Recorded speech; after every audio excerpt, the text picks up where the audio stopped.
अब इसके बाद दूसरा भाग है जल प्रदूषण, वाटर पोल्यूशन।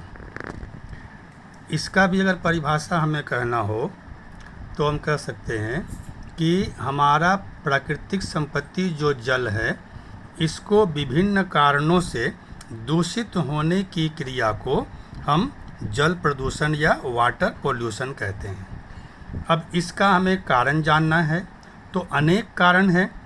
हमारे आसपास जो कई प्रकार के मिल फैक्ट्री हैं, कल कारखाने हैं, इनसे धुआं निकलता है। धुआं के अलावा इनमें से बहुत सा रासायनिक पदार्थ निकलता है जिसमें दूषित पदार्थ होते हैं, जो जहरीले पदार्थ होते हैं, विषाक्त पदार्थ होते हैं। वो किसी नदी में या तालाब में या गड्ढे में डाला जाता है। जितने भी शहर हैं या गांव की नालियां हैं, उस नालियों में कूड़ा कचरा, मलमूत्र, गंदा पानी, ये सब आता है बहकर, और उन नालियों को भी नदियों या तालाबों में डाला जाता है। ये कुछ कारण है। इसके अलावा अम्ल वर्षा, जो हम पहले कर चुके थे, एसिड रेन।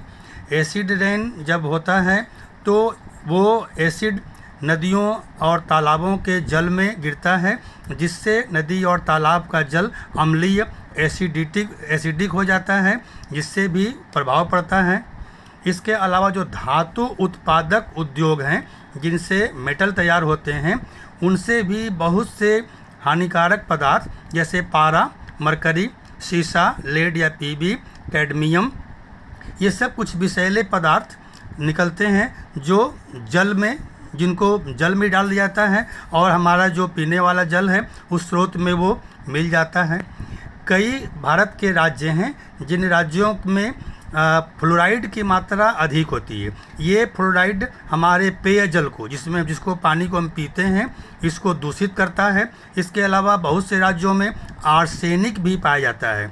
ये दोनों हमारे पेयजल में चले आते हैं। ये फ्लोराइड और आर्सेनिक दोनों हमारे पेयजल को दूषित करते हैं और इनका बहुत प्रभाव पड़ता है। इसको बाद में बताएंगे। इसके अलावा कुछ कीटनाशक, जिसको इंसेक्टिसाइड्स कहते हैं, पीड़कनाशक, पेस्टिसाइड्स, कवकनाशक, फंगिसाइड्स, ये सब कुछ ऐसी दवाएं हैं जिनको छिड़काव किया जाता है पेड़ पौधों में कीड़े मकोड़ों को मारने के लिए। इसके अलावा हम अपने घरों में साबुन का यूज करते हैं, खेतों में डीडीटी का यूज किया जाता है। इसके अलावा हम घर में फिनाइल का भी उपयोग करते हैं, जो कपड़ा धोने के लिए डिटर्जेंट पाउडर का इस्तेमाल किया जाता है। ये सब बहकर फिर हमारे प्राकृतिक जल में चला जाता है और ये हमारे जल को दूषित करता है। खेतों में हम जब रासायनिक खाद का उपयोग करते हैं अपने फसलों को बढ़ाने के लिए, तो ये रासायनिक खाद फिर बाद में जल में घुलकर हमारे नदियों तालाबों में इकट्ठा होता है। इन विभिन्न कारणों से हमारे जल जो हैं ये दूषित हो जाते हैं। तो इनमें कई कारण हुआ। कल कारखाना से निकलने वाला पदार्थ, शहर की नालियों से निकलने वाला गंदा पदार्थ, अम्ल वर्षा के कारण भी नदी तालाब का जल दूषित होता है। धातु उत्पादक उद्योग हैं, ये भी अनेक प्रकार के धातु निकालते हैं जो जल में मिल जाते हैं।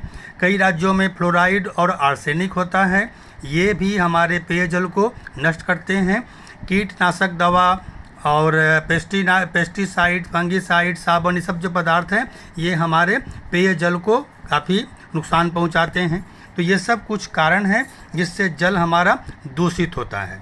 इसके अलावा अब हमको जानना है कि इसका हमारे स्वास्थ्य पर क्या प्रभाव पड़ता है।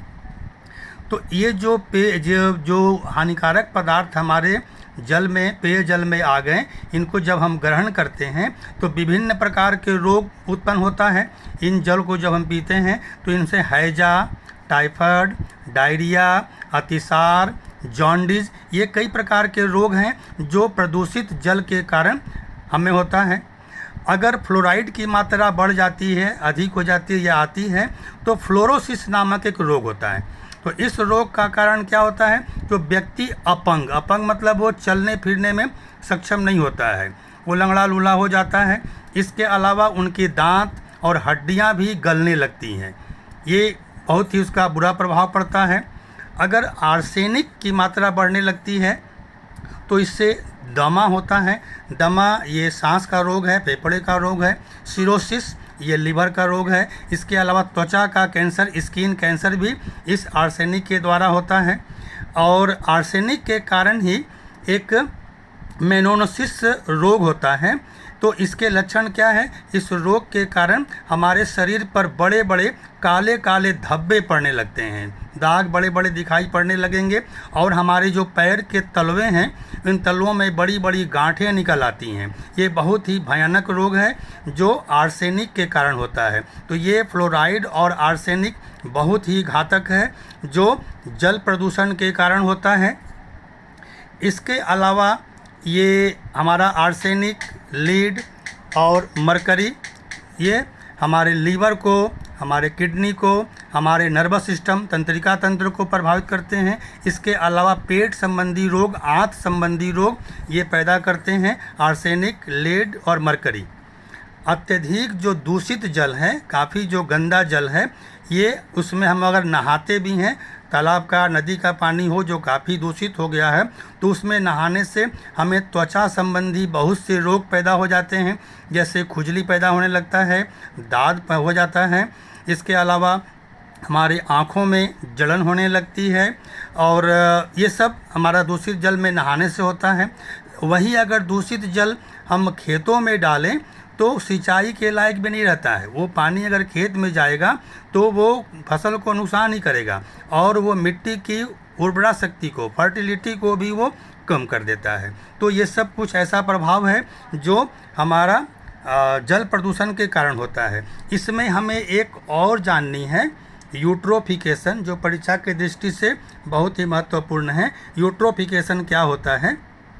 ये जो जल प्रदूषण होता है, जल प्रदूषण के कारण रासायनिक खाद, जिसको हम लोग केमिकल फर्टिलाइज़र कहते हैं, ये फैक्ट्री में बनता है। एक होता है कंपोस्ट खाद, जिसको हम लोग सड़ा गला कर बनाते हैं, वो उतना नुकसानदायक नहीं होता है, लेकिन ये रासायनिक खाद है। कीड़ा मकोड़ा मारने का दवा, जिसे कीटनाशक कहते हैं। कुछ पेस्ट होते हैं, उनको उसे कहते हैं पीड़कनाशक, पेस्टिसाइड्स। इसके अलावा फंगिसाइड है। ये सब बहुत से विषैले पदार्थ जब जल में घुलकर किसी तालाब या जलाशय में, किसी बड़े गड्ढे में आते हैं, तो उस जल में जब आने के बाद ये सब पदार्थ क्या करते हैं? वो पोषक तत्वों की मात्रा को बढ़ा देते हैं। पोषक तत्व जरूरी है, लेकिन बहुत अधिक इनके कारण बढ़ जाती है। अब जब बढ़ जाती है तो उनमें से शैवाल, जो एल्गी हैं, इनकी संख्या बहुत ही अधिक बढ़ जाती है। बहुत बढ़ जाने से अब जल में ऑक्सीजन की कमी होने लगती है, ऑक्सीजन की मात्रा घट जाती है। अब ऑक्सीजन की मात्रा घटने से जो उसमें जलीय प्राणी है, जलीय जंतु है, उन्हें श्वसन के लिए ऑक्सीजन नहीं मिलती है, तो वो मरने लगते हैं। अब मरने के बाद अब जो वो जलाशय है वो नष्ट होने लगता है। अब वो एक दलदल भूमि, मार्शी लैंड के रूप में बदलने लगता है और इसी प्रक्रिया को हम यूट्रोफिकेशन कहते हैं। तो यह यूट्रोफिकेशन जो है ये जल प्रदूषण के ही कारण होता है। इस प्रकार हम देख रहे हैं कि जल प्रदूषण भी हमारे लिए बहुत ही हानिकारक है।